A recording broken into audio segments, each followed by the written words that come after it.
करना है। तो इस ट्रीटमेंट का जो है ताल्लुक़ वो ड्राई कफ़ के साथ, फीवर के साथ, गले की खराश के हिसाब से है।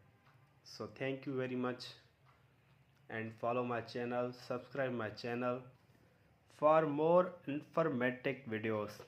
और इसके साथ मैं बताता चलूँ कि ये ट्रीटमेंट जो है 15 साल के बच्चे के ऊपर से एज वाले ले सकते हैं। उसके अलावा जो भी छोटी उम्र के हैं वो सिरप यूज़ कर सकते हैं, ऑगमेंटन सिरप और सॉफ्टन सिरप।